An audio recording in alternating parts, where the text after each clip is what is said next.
मैं बताना चाहता हूँ कि यहाँ मैं ब्राह्मण महापंचायत लिखा होता ना, लेकिन यहाँ महाब्राह्मण महापंचायत लिखा है, तो स्पष्ट हो गया कि महाब्राह्मण भी अब अपना महापंचायत करने लगा है। देखिए, ब्राह्मण समाज वो समाज है जिसने हर वर्ग को मुख्यधारा से जोड़ने का काम किया है। शादी ब्याह से लेकर कर्मकांडों तक देखिए हर जाति की भूमिका है।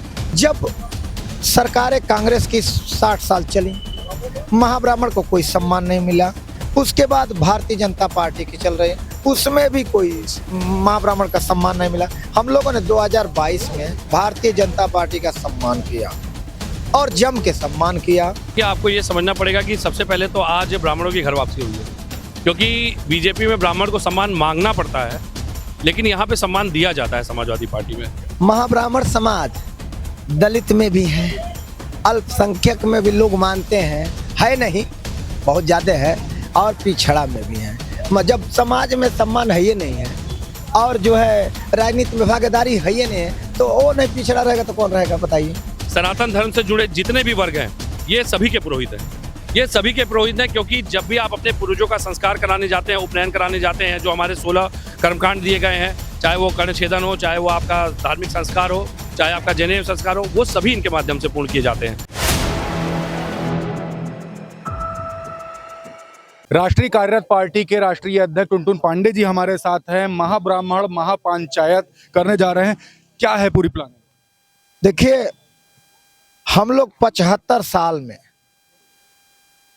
त्रस्त हो गए हैं, हमारे पूर्वज भी त्रस्त हो गए हैं। जब सरकारें कांग्रेस की 60 साल चली, महाब्राह्मण को कोई सम्मान नहीं मिला। उसके बाद भारतीय जनता पार्टी की चल रही है, उसमें भी कोई महाब्राह्मण का सम्मान नहीं मिला। हम लोगों ने 2022 में भारतीय जनता पार्टी का सम्मान किया और जम के सम्मान किया, लेकिन वो जो ज्वाइनिंग कमेटी के अध्यक्ष माननीय डॉक्टर लक्ष्मीकांत वाजपेयी जी थे, उन्होंने कहा था कि सरकार बनेगी तो महाब्राह्मण का सम्मान किया जाएगा। ये ऐसा है कि हमारा जो आज महाब्राह्मण महापंचायत था, तो आज पहला मुलाकात था, पहला कार्यकर्ता मीटिंग था। हम लोग अभी बहुत कार्यक्रम करेंगे। अभी वार्ता हुई है कि जो महाब्राह्मण का सम्मान नहीं मिल रहा है, महाब्राह्मण को अधिकार नहीं मिल रहा है, महाब्राह्मण को हक नहीं मिल रहा है, इस पे माननीय जी ने चर्चा किया है, स्पष्ट चर्चा की। देखिए, वास्तव में मैं कहता हूँ कि मैं शास्त्र में पढ़ा था कि कन्हैया जी एक थे और सुदामा का सम्मान किए थे, लेकिन आज मुझे देखने को मिला है कि वास्तव में अखिलेश यादव जी, माननीय अखिलेश यादव जी कन्हैया है, इसमें कहीं दो राय नहीं है। सम्मान तो आपका बीजेपी में भी हुआ 2022 के इलेक्शन से पहले, आज यहाँ पर कार्यालय के जस्ट बाहर खड़े हुए हैं। बात कुछ मजबूत हुई है या कहीं और भी जाना पड़ेगा? नहीं नहीं नहीं, देखिए, सम्मान नहीं हुआ था, एक सुगुफा डाल दिया गया था। ये सब लोग जा रहे हैं भीड़ में, उसमें महाब्राह्मण को भी ठेल दिया गया भीड़ में। लेकिन यहाँ जब मैं चुनाव के बाद भारतीय जनता पार्टी के लोगों से कहा कि एक कार्यक्रम दे दीजिए, आपके मुख्यमंत्री मेरे समाज में आके कह दें कि भाई महाब्राह्मण समाज को सम्मान नहीं मिला है, महाब्राह्मण समाज को सम्मान मिलना चाहिए। सम्मान में तो जैसे ब्राह्मण होते हैं, ब्राह्मण को सभी दान करते हैं, क्या दान स्वरूप क्या आपको टिकट मिलेगा किसी लोकसभा सीट में, क्या लगता है? देखिए, वो सबसे बड़ा दान हो सकता है किसी पार्टी की तरफ से। ये वो कर्मकांड नहीं है, जो टिकट वाला है वो कर्मकांड नहीं है, वो तो चुनावी रणनीति है, राजनीति है। तो दान जो मिलता है वो तो पैतृकों से मिलता है, नया तो नहीं मिल रहा है। लेकिन ब्राह्मण 16 संस्कार कराता है और पूरे विधानसभा, लोकसभा, राज्यसभा सभी में है, और हम एक कराते हैं, तो क्या हमारा अधिकार नहीं है? बिल्कुल अधिकार है। क्या मानते हैं पंडित, अब आज आप आ चुके हैं कि दो धड़े में बढ़ गया है, ब्राह्मण अलग और महाब्राह्मण अलग? बिल्कुल स्पष्ट मैंने कर दिया। आप मीडिया भाइयों से मैं बताना चाहता हूँ कि यहाँ मैं ब्राह्मण महापंचायत लिखा होता ना, लेकिन यहाँ महाब्राह्मण महापंचायत लिखा है, तो स्पष्ट हो गया कि महाब्राह्मण भी अब अपना महापंचायत करने लगा है और महाब्राह्मण भी ब्राह्मण से अलग होके राजनीति कर रहा है और करेगा भी। एक बड़ा मैसेज भी यहाँ से एक चला जाता है। आपने देखा राजस्थान में शर्मा जी को बना दिया गया, भजन लाल शर्मा जी को मुख्यमंत्री बनाया गया है, वो भी ब्राह्मण है, और ब्राह्मणों में सबसे बड़े ब्राह्मण माने जाते हैं सरस्वत भरद्वाज गोत्र। क्या लगता है कुछ भाजपा ने आप लोग के लिए किया या आगे करेगी? देखिए, जहाँ तक गोत्र की बात है, गोत्र बड़ा नहीं होता है, वो जो है ब्राह्मण और महाब्राह्मण ये गोत्र नहीं है, ये जाति है। होती है। तो महाब्राह्मण सामवेद के अनुसार बड़ा होने के नाते इन्हें महाब्राह्मण कहा गया है और छोटा होने के नाते ब्राह्मण कहा गया है। तो हम ब्राह्मण और चर्चा नहीं करेंगे, हम चर्चा करना चाहते हैं कि महाब्राह्मण समाज को जब सभी समाज को सम्मान मिला है तो महाब्राह्मण समाज को भी सारे राजनीति जो है चारों सदनों में भागीदारी सुनिश्चित करनी चाहिए। महाब्राह्मणों की तरफ से एक प्रश्न और भी आता है, पीडीए के फॉर्मूले में राष्ट्रीय अध्यक्ष अखिलेश यादव चुनाव लड़ेंगे, पिछला दलित अल्पसंख्यक है, ए का मतलब अल्पसंख्यक ना कि अगड़ा, कहाँ टिकेंगे? देखिए, पीडीए के मतलब जानते हैं, दलित, पिछड़ा और अल्पसंख्यक।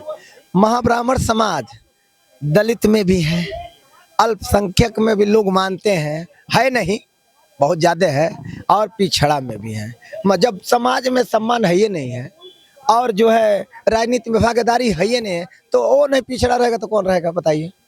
पर्सनल बात आपकी भी कर ले, मन में चुनाव लड़ने का है या नहीं? जी देखिए, अगर माननीय जी का इच्छा हुआ, अगर उन्होंने कहा और समाज के मुख्य पटल पे मैं रखूंगा, अगर समाज कहेगा कि इस पर विचार किया जाए तो देखा जाएगा। अभी हमारा मूड मिजाज नहीं है, अभी मूड मिजाज है कि महाब्राह्मण को सम्मान मिले, चाहे वो कितना भी प्रयास करना पड़े, चाहे वो सड़क से सदन तक लड़ाई लड़नी पड़े, तो टुनटुन पांडे तैयार है। आज महाब्राह्मण महासम्मेलन हो गया है, क्या लगता है अखिलेश यादव जी दान स्वरूप क्या लोकसभा टिकट दे देंगे टुनटुन जी को? नहीं, देखिए, आपको ये समझना पड़ेगा कि सबसे पहले तो आज ब्राह्मणों की घर वापसी हुई है, क्योंकि बीजेपी में ब्राह्मण को सम्मान मांगना पड़ता है लेकिन यहाँ पे सम्मान दिया जाता है समाजवादी पार्टी में। तो आज समझिए कि हमारा जो जनाधार हमसे कट करके गया था, ये जो हमसे विश्वास जिसका खो दिया था, जिसने भ्रम के कारण भाजपा के फैलाए हुए, आज वो पलट के घर वापस आया है। तो मुझे लगता है कि इससे बड़ा आशीर्वाद इस समय समाजवादी पार्टी के लिए आज के दिन कोई कुछ नहीं हो सकता। ब्राह्मण की बात कर रहे हैं, यहाँ महाब्राह्मण की बात हो रही है। नहीं, देखिए, है तो सब ब्राह्मण ही, दोनों बोल दे, दो अलग अलग धड़े हैं। अभी अध्यक्ष जी, राष्ट्रीय अध्यक्ष जी ने बोला। नहीं, ये बिल्कुल सत्य बात है कि ब्राह्मणों में एक इकाई है महाब्राह्मण, जो कि संस्कार और 16वें संस्कार, उपनयन जैसे संस्कार को पूर्ण करते हैं। तो आज अगर वो वैदिक रीति से कार्य करने वाले ब्राह्मण अपने अधिकारों की बात करने आए हैं, तो मुझे लगता है, तो मैं तो मांग करता हूं कि 10% जो ईडब्ल्यूएस का मामला है वो इनको दे दिया जाए। उसमें समस्या क्या है भाई? कोई समाज अगर अपने उत्थान के लिए अपनी समस्याओं को लेकर के आया है तो उस पर बिल्कुल सुनवाई होनी चाहिए। अगर बीजेपी ने इसका संज्ञान लिया होता तो आज ब्राह्मण हमारे पास क्यों होते हैं? अगर ये आए हैं तो इसका कारण है कि बीजेपी ने इनको लगातार तिरस्कृत किया है, और बीजेपी के तिरस्कार के कारण आज इनको सत्य पता चल गया कि बीजेपी कम से कम झूठी पार्टी है, जो कि सनातन के नाम पे ढोंग परोसती है और धार्मिक उन्माद करती है केवल। और ये बहुत जल्दी बीजेपी को 16वां संस्कार करते हुए, उसका पूर्णाहुति करते हुए, सत्ता से हटाते हुए वैकुंठवासी बना देंगे। मैं इसकी पूरी उम्मीद रखता हूँ। एक बात और कर ले, बैनर सामने तमाम सारे लगे जिसमें पीडीए लिखा हुआ, समाजवादी पार्टी पिछला दलित अल्पसंख्यक की राजनीति की इस समय बात कर रही, अगड़ा कहीं नहीं हो, ऐसा भी अगड़ा। तो ये तो बहुत अच्छी, ये तो स्वागत योग्य कदम है कि जो हमारे एजेंडे, देखिए, ब्राह्मण समाज वो समाज है जिसने हर वर्ग को मुख्यधारा से जोड़ने का काम किया है। शादी ब्याह से लेकर कर्मकांडों तक देखिए, हर जाति की भूमिका है। और अगर लोग आरोपित करते हैं, अगर संघ के लोग ये कहते हैं कि ये ब्राह्मणों द्वारा बनाई व्यवस्था है, तो ब्राह्मणों ने तो हर व्यक्ति को, हर वर्ग को समाज से जोड़ने का काम किया है। लेकिन मुझे ये जानना है कि बीजेपी तोड़ने का काम क्यों कर रही है? आज ब्राह्मणों को सम्मान मिलना चाहिए, और जिन ब्राह्मणों को साधती है बीजेपी, आज अयोध्या के इतने बड़े भव्य कार्यक्रम में, शिलान्यास के कार्यक्रम में ब्राह्मण नेताओं की भाजपा की अवहेलना की जा रही है। मंचों से कहा जा रहा है कि आप मत आइए, मतलब वीडियो जारी किए जा रहे हैं। इससे बड़ा अपमान ब्राह्मण समाज के लिए, समुदाय के लिए क्या हो सकता है? आपको ये सोचना पड़ेगा, जिस सरकार में सबसे ज्यादा ब्राह्मणों की हत्या होती है, वो ब्राह्मण हितैषी कैसे हो गई? मैं तो ये सवाल उठा रहा हूँ। तो आज समाजवादी पार्टी में सभी महाब्राह्मण आ चुके हैं, और 2022 के चुनाव से पहले परशुराम को लेकर के भी तमाम बार अखिलेश यादव जी ने वर्क किया है, और वहां उस समय ब्राह्मण जुड़ा था। अब एक क्या नई मुहिम है? और दूसरी बात अगर कर लें, क्या इंडिया अलायंस में इनको जगह मिलेगी, और मिलेगी तो कितने प्रतिशत देगा? नहीं, देखिए, बिल्कुल मिलेगी। और मैं आपको एक बात स्पष्ट कर देना चाहता हूं, सनातन धर्म से जुड़े जितने भी वर्ग हैं, ये सभी के पुरोहित हैं। ये सभी के पुरोहित हैं, क्योंकि जब भी आप अपने पूर्वजों का संस्कार कराने जाते हैं, उपनयन कराने जाते हैं, जो हमारे 16 कर्मकांड दिए गए हैं, चाहे वो कर्णछेदन हो, चाहे वो आपका धार्मिक संस्कार हो, चाहे आपका जनेऊ संस्कार हो, वो सभी इनके माध्यम से पूर्ण किए जाते हैं। और मैं, ये तो सौभाग्यशाली दिन है आज, कम से कम कि सोचिए, एक साथ इतने महाब्राह्मण हमारे समाजवादी पार्टी में कार्यालय में उपस्थित होकर अखिलेश जी को आशीर्वाद दे रहे हैं। और मैं आपको बता रहा हूँ, इनके आशीर्वाद के बिना तो कहते हैं कि हमारे पूर्वज को वैकुंठ नहीं मिलता, तो ये वैकुंठवासी बनाएंगे भाजपा को। बहुत जल्दी सत्ता से उतार करके वैकुंठ भेजने का काम करेंगे ये ब्राह्मण समाज के लोग। आज क्या मांगे करी है यहाँ पर सभी महाब्राह्मणों? नहीं, यहाँ कोई मांग नहीं की गई है। जो बात सत्य है, जो अंदर मीटिंग में हुआ, वहाँ कोई मांग नहीं की गई। वो आए थे, उन्होंने अपनी केवल एक वाद संवाद का चक्र चलता रहा और उसके बाद एक दूसरे से समागम हुआ। हम लोगों ने केवल ये देखने का प्रयास किया कि ब्राह्मण समाज कितनी उत्सुकता से, भावुकता से आज पुनः समाजवादी पार्टी की तरफ वापस लौटा है, क्योंकि उनके अंदर एक दर्द और पीड़ा अपनी अभिव्यक्ति में झलक रही थी कि भाजपा ने केवल और केवल झूठे लुभावने वादे करके उनका शोषण किया, उत्पीड़न किया। क्योंकि जब किसी ब्राह्मण को अपने ही ब्राह्मण विप्र बंधु की किसी भी तरह से तर्पण या पिंडदान करना पड़ता है, बहुत कष्ट होता है। और योगी सरकार में कम से कम मुझे लगता है 250 से अधिक ब्राह्मणों की हत्या हो गई थी, जो पहला कार्यकाल था, और मुझे लगता है 150 से ऊपर इस वर्तमान कार्यकाल में ब्राह्मणों की हत्या हो चुकी है, ब्राह्मण की बेटियों का बलात्कार हो रहा है। लेकिन योगी जी कभी कुछ नहीं बोलते, क्योंकि उनको सजातियों से बड़ा लगाव है।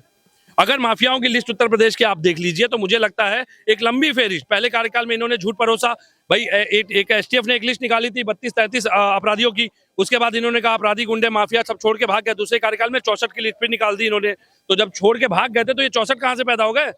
या तो एसटीएफ झूठ बोल रही थी, या तो योगी जी झूठ बोल रहे हैं। तो मुझे लगता है कि जिस व्यक्ति की कार्यप्रणाली अपरिपक्व हो, उस व्यक्ति से बहुत गंभीरता की उम्मीद ब्राह्मण समाज तो नहीं कर सकता।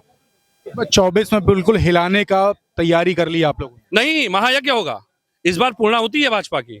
इस बार ब्राह्मण समाज भाजपा की पूर्णाहुति करेगा, क्योंकि जिस तरह से ब्राह्मण समाज के नेता प्रणेताओं का अपमान, जो बीजेपी के ब्राह्मण नेता उनका भी तो अपमान हो रहा है।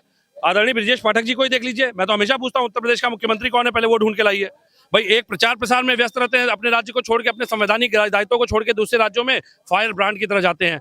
एक है कि वो दिल्ली तक दौड़ते रहते हैं कि उनको किसी तरह स्टूल से कुर्सी मिल जाए, और एक है जो छापा तो मारते हैं लेकिन काम नहीं होता, ना कोई सुनता है उनकी। अधिकारी तक तो सुनते, ना किसी अधिकारी पे कार्रवाई होती है। तो मैं तो ये हताश हूं देख करके, उत्तर प्रदेश नेतृत्व विहीन हो चुका है पूरी तरह से। और सबसे बड़ी बात, जिस उत्तर प्रदेश में आप लोग अधिकारियों का इंटरव्यू लेते हुए नहीं थकते थे, इतने गंभीरता से योगी जी उत्तर प्रदेश को चला रहे हैं कि एक स्थायी डीजीपी नहीं दे पा रहे हैं। क्योंकि जिम्मेदारी तय किसकी होगी? 2021 के भ्रष्टाचार के, यूपीएसआई के भ्रष्टाचार के छींटे कौन लेगा अपने दामन पे? तो मुझे लगता है योगी जी की कार्यप्रणाली अपरिपक्व है, और बहुत ही जल्दी ब्राह्मण समाज पूर्णाहुति करते हुए भाजपा को वैकुंठवासी बनाएगा, और बाकी जो नेता बचेंगे वो अयोध्या जाकर के वहां पे हरि राम हरि कीर्तन करते रहे, कोई दिक्कत नहीं है। पूर्ण आहुति की भी बात हो गई और साफ बता रहे हैं कि बाकी जो बचे हुए जो नेता हैं वो अयोध्या जा करके हरे राम करते हुए दिखाई देंगे। तो साफ तौर से आज जो ब्राह्मण महापंचायत हुई है, तस्वीरें आप देख रहे हैं यहाँ पर, सभी खड़े हुए हैं। ये आज ब्राह्मण महापंचायत हुई है और ब्राह्मण महापंचायत में बैठ करके अखिलेश यादव से सभी ने चर्चा की, और यहाँ पर एक विनिंग के तरीके सभी देख रहे हैं, हाथ में हाथ लिए हुए हैं, और पीछे एक बड़ा बैनर आप देखेंगे। आज यहाँ पर ब्राह्मण महापंचायत टुनटुन जी राष्ट्रीय अध्यक्ष, राष्ट्रीय कार्यरत पार्टी के सामने खड़े हुए हैं, और साफ आज जो ब्राह्मण महापंचायत हुई है तो एक बड़ी मुहिम 2024 के लोकसभा चुनाव के लिए तैयार हो चुकी है।